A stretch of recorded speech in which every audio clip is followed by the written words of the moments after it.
warahmatullahi wabarakatuh. Perkenalkan, kami dari kelompok 1 yang beranggotakan yang pertama Bella Wulandari dengan NIM 1930202070 dan Sapitri Putri Sahnul dengan NIM 1930202066 dengan mata kuliah Hukum Perdagangan Internasional. Hukum Perdagangan Internasional. A. Pengertian Hukum Perdagangan Internasional. Perdagangan internasional merupakan salah satu bagian dari kegiatan ekonomi atau kegiatan bisnis yang akhir-akhir ini mengalami perkembangan yang sangat pesat. Istilah hukum ekonomi pertama kali dikenal di Eropa Barat, terutama di Inggris dan Prancis sekitar abad ke-18 sebelum terjadinya revolusi industri di Inggris. Peraturan-peraturan yang menjadi landasan dari kebijakan ekonomi adalah hukum feodal yang lahir dari pemerintahan yang bersifat absolut. Pengertian hukum perdagangan internasional atau international trade atau disebut dengan perdagangan antar bangsa-bangsa pertama kali dikenal di benua Eropa yang kemudian berkembang di Asia dan Afrika. Menurut Sumantoro, pengertian perdagangan internasional adalah the exchange of goods and services between nations. Dan selanjutnya, as used, it generally refer to the total goods and service exchange among all nations. Intinya mengandung pengertian pertukaran seluruh barang dan jasa antar semua negara atau bangsa. Istilah perdagangan internasional sebenarnya adalah kegiatan pertukaran barang, jasa, dan modal antar penduduk suatu negara dengan penduduk negara lain. Beberapa ahli telah memberikan definisi tentang hukum perdagangan internasional sebagaimana dikemukakan oleh Walla Adolf, masing-masingnya sebagai berikut. Yang pertama,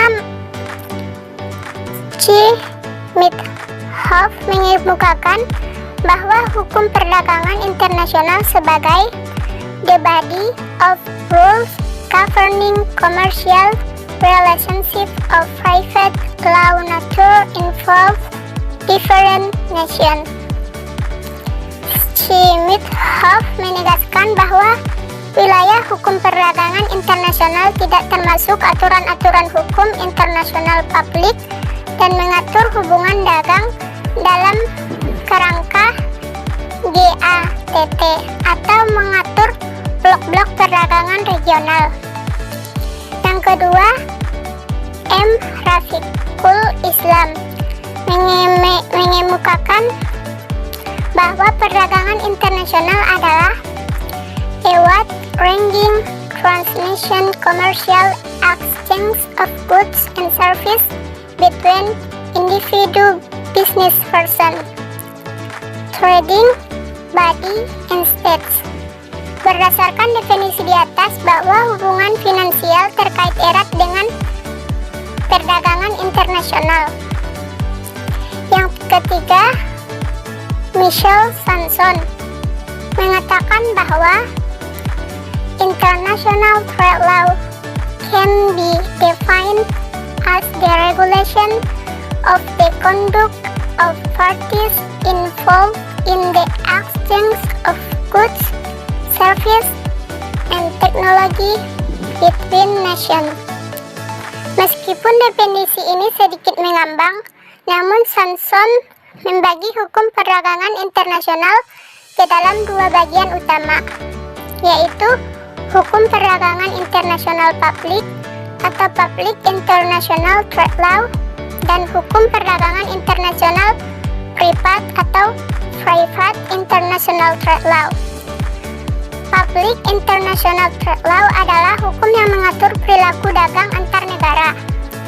Adapun private international trade law adalah hukum yang mengatur perilaku dagang secara orang perorangan atau private tenders di negara yang berbeda.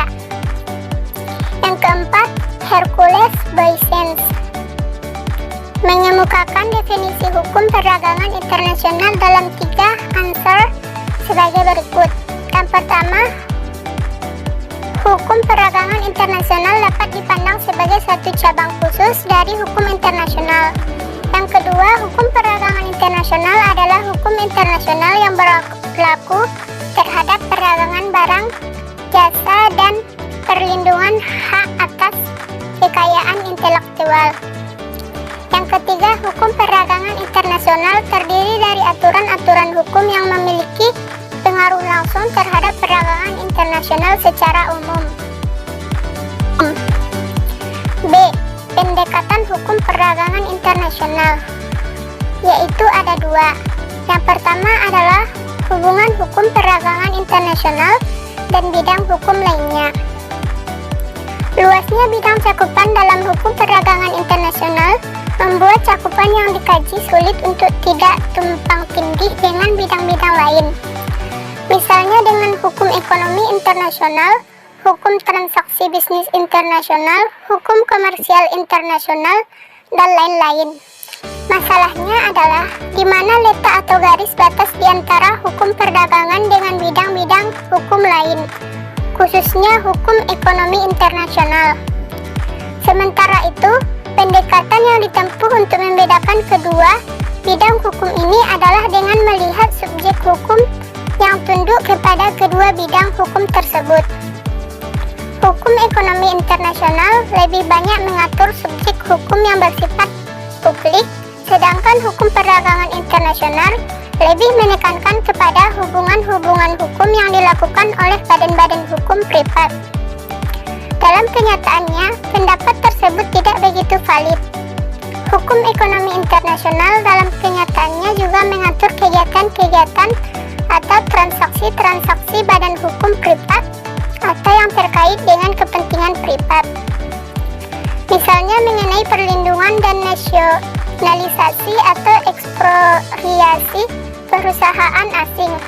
Selain itu, meskipun hukum ekonomi internasional mengatur subjek-subjek hukum publik dan negara, namun aturan-aturan tersebut bagaimanapun juga akan berdampak pada individu atau subjek-subjek hukum lainnya dalam wilayah suatu negara. Yang kedua adalah hukum perdagangan internasional bersifat interdisiplin. Karakteristik lain dari hukum perdagangan internasional adalah pendekatannya yang interdisiplin. Untuk dapat memahami bidang hukum ini secara komprehensif, dibutuhkan sedikit banyak bantuan disiplin atau ilmu lain.